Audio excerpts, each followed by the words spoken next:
The Senate committee that oversees traditional infrastructure, including highway funding, is Environment and Public Works. For a dozen years, between 2003 and 2017, Senator Inhofe was either the committee chair or its ranking member.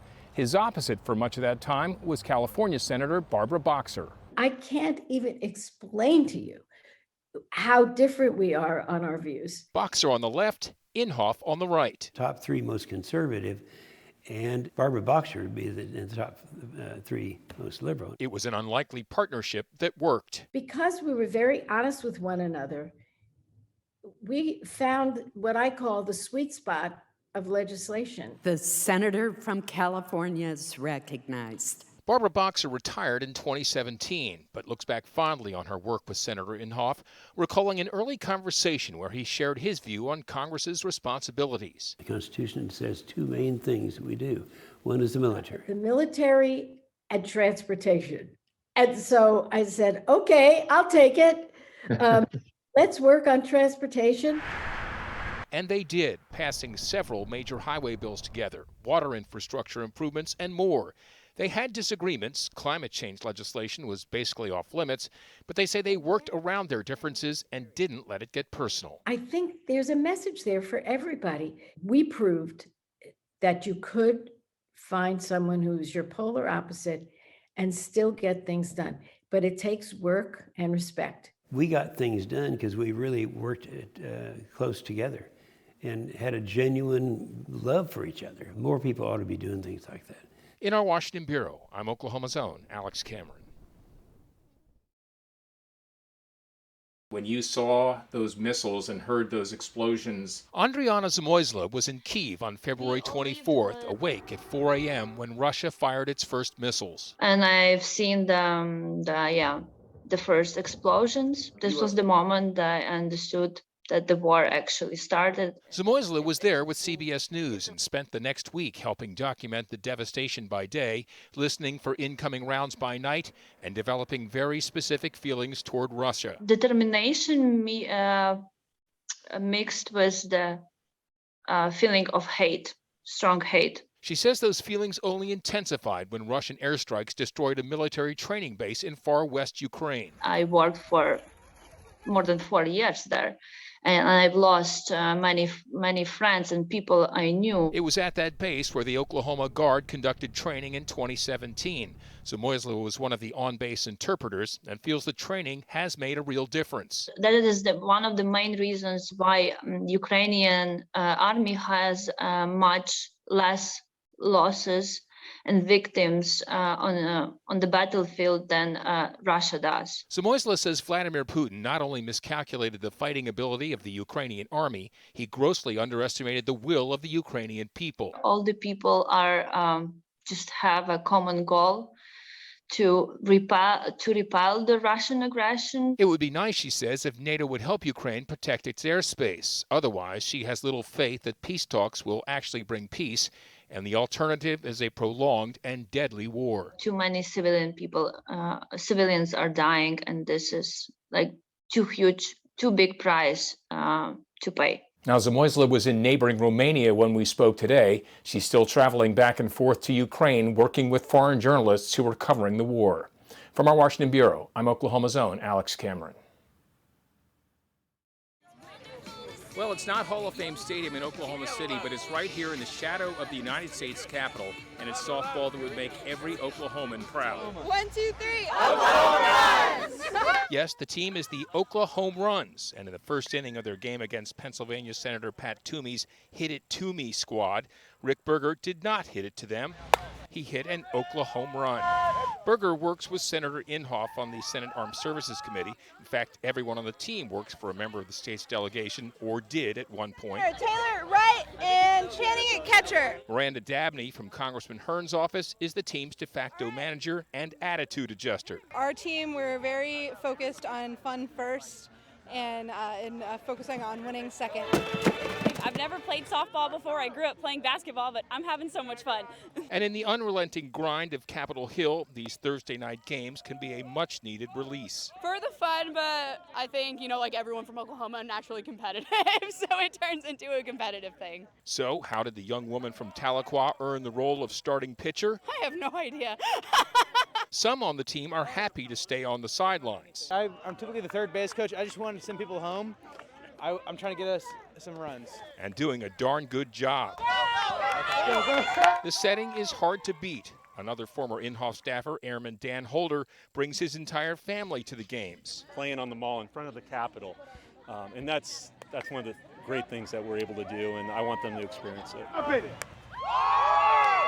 This is my favorite day of the week. I love Thursday. I love coming out here and, playing softball with all of my friends in all the different offices. And, it helps when you win. And with this game, a win in extra innings, the Oklahoma Home Runs remain undefeated. In our Washington Bureau, I'm Oklahoma's own Alex Cameron.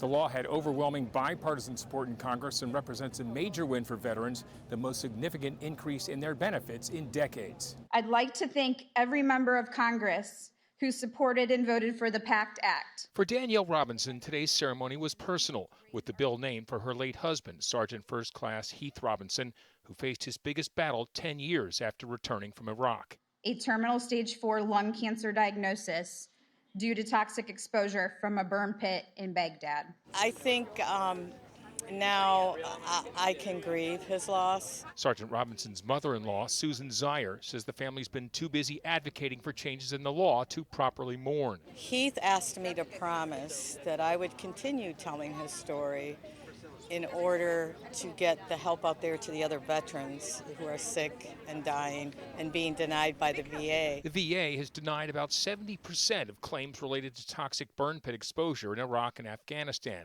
saying the veterans haven't proven their illness is connected.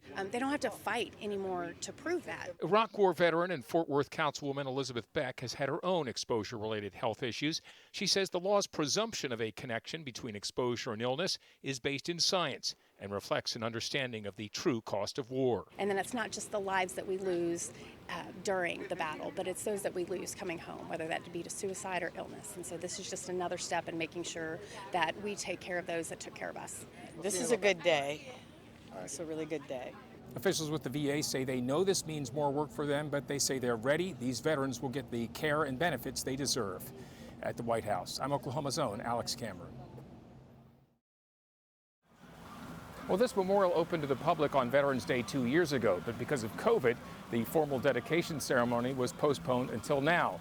And not surprisingly, Native American veterans from Oklahoma are here in full force. I don't think people realize how many Native Americans have been in the armed services. Members of every tribe have served in every conflict, and the memorial, designed by Cheyenne and Arapahoe's own Harvey Pratt, pays tribute to a spirit for service that would seem to defy the tribe's historically poor treatment. I think it goes back to our warrior tradition.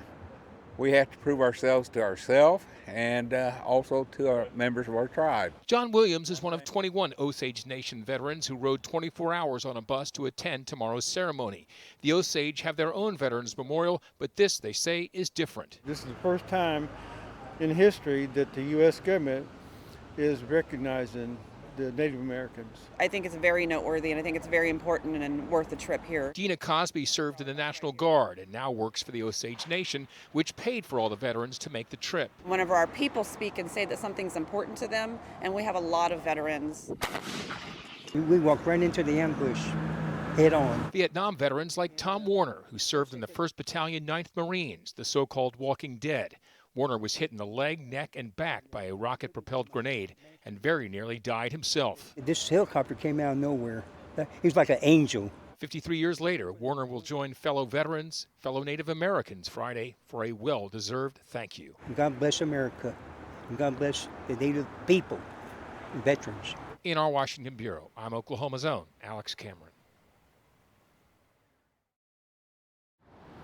Considering that Oklahoma has one of the highest rates of mental illness in the country and has a passionate mental health advocate with the governor's ear, it makes sense that Oklahoma was one of a handful of states invited today to the Department of Health and Human Services. It's a roundtable from different states to discuss the needs and the awareness. And that's just what First Lady Sarah Stitt did with Health and Human Services Secretary Javier Becerra, looking potentially to partner with the federal government. That's why we want to share our stories with the Secretary and let the federal government know that we need innovation, we need help. This is an epidemic that we haven't seen before. Joining the First Lady today was Tulsa area pediatrician Dr. Amy Emerson, who says more than half of pediatric visits these days are for childhood development or mental health concerns.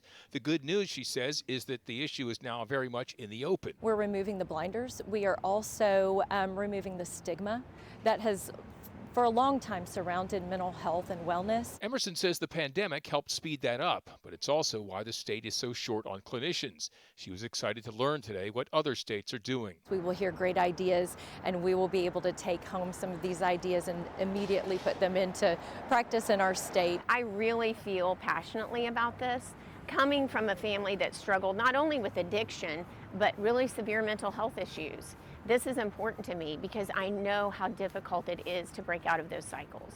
And both women say they're encouraged that at last week's special session, state lawmakers agreed to put more than $100 million in American Rescue Plan funds into a behavioral health center and a psychiatric hospital. In our Washington Bureau, I'm Oklahoma's own Alex Cameron.